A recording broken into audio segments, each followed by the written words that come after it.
नाज़रीन, ये 2017-18 की बात है जब पाकिस्तान तहरीक-ए-इंसाफ एकदम से मुल्क की बड़ी पार्टी बनने लगी। लोगों के ज़मीर जागने लगे और फिर कप्तान खान विकेटें उड़ाने लगे।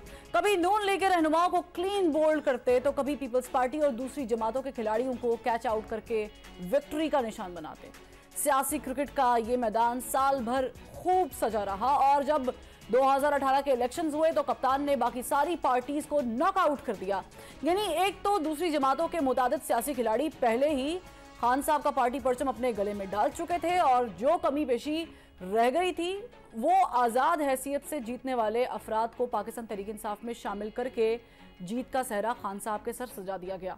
इसके बावजूद भी जब वज़ीर आज़म बनने के चांसेस मांद पड़ने लगे तो MQM, काफ लीग और बाप पार्टी जैसी सियासी जमातों से बाहम शीरो शकर करके बिलाखिर इमरान खान को पाकिस्तान का वज़ीर आज़म बना दिया गया। वज़ीर आज़म बनने के बाद इमरान खान साहब ने 100 दिन में सब ठीक कर देने का ख्वाब कौम को दिखाया और फिर किसी ने 6 महीने तक मुस्बत रिपोर्टिंग करने की सिफारिश भी की, मगर हुआ ये कि खान साहब ने दीगर मसाइल की निस्बत एहतसाब के नाम पर इंतकाम को फोकस किया। एक के बाद एक सियासी रहनुमा को जेल की सलाखों के पीछे डाला। 4 साल की हुकूमती कारकर्दगी में महंगाई, बेरोजगारी समेत शुगर स्कैंडल, आटा और अद्वियात स्कैंडल, पेट्रोल स्कैंडल समेत कई करप्शन के केसेस और स्कैंडल्स जो हैं वो मंजर आम पर आए कि साफ चली शफाफ चली के नारे से अवाम का एतमाद उठ गया और खान साहब की हुकूमत के खिलाफ अवाम धरने देने लगे और एहतजाज करने लगे।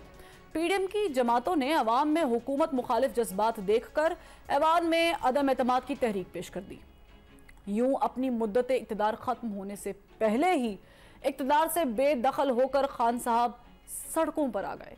सड़कों पर आकर उन्होंने अदम एतमाद के तहत आने वाली पीडीएम हुकूमत को इम्पोर्टेड हुकूमत का नाम देकर अमरीकी साजिश का बयानिया अपनाया और एब्सोल्युटली नॉट को अपना स्लोगन बना लिया।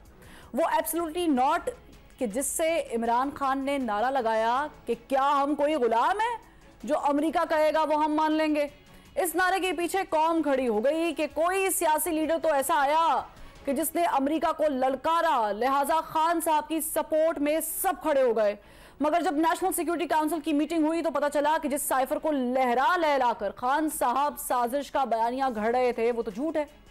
लिहाजा जब इससे बात ना बनी तो खान साहब मुल्की इस्टेब्लिशमेंट को कभी न्यूट्रल्स तो कभी हैंडलर्स के अलकाबात से नवाजने लगे। कभी कहा आपने मेरी हुकूमत गिराई और कभी दुहाई दी कि साजिश की नहीं तो साजिश रोक तो सकते थे ना।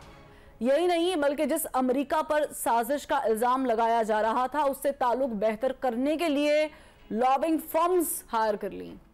इससे भी बात ना बनी तो अब अमेरिकी सेनेटर्स के जरिए पाकिस्तान पर दबाव डालने की गुजारिशात की जाने लगी। यानी एब्सोल्युटली नॉट से शुरू होने वाला सफर हेल्प मी प्लीज तक आन पहुंचा। दूसरों की विकेटें उड़ाने, क्लीन बोल्ड करने और रन आउट करने वाले कप्तान की अपनी विकेटें आज उड़ रही हैं। एक के बाद एक खिलाड़ी पवेलियन जा रहा है, कोई मेडिकली अनफिट डिक्लेयर हो रहा है और कोई सियासत के खेल से मुस्ताफी हो रहा है। यानी 2017-18 वाली कहानी रिपीट हो रही है। बस फर्क ये है तब लोग पाकिस्तान तहरीक-ए-इंसाफ में शामिल हो रहे थे और आज पाकिस्तान तहरीक-ए-इंसाफ से अलहदगी इख्तियार कर रहे हैं। वो खान साहब जो कहते थे इन चोरों और डाकुओं से बात नहीं करूंगा, आज कहते हैं मैं तो बात करने को तैयार हूं मगर मेरे साथ कोई बात करने को तैयार नहीं है।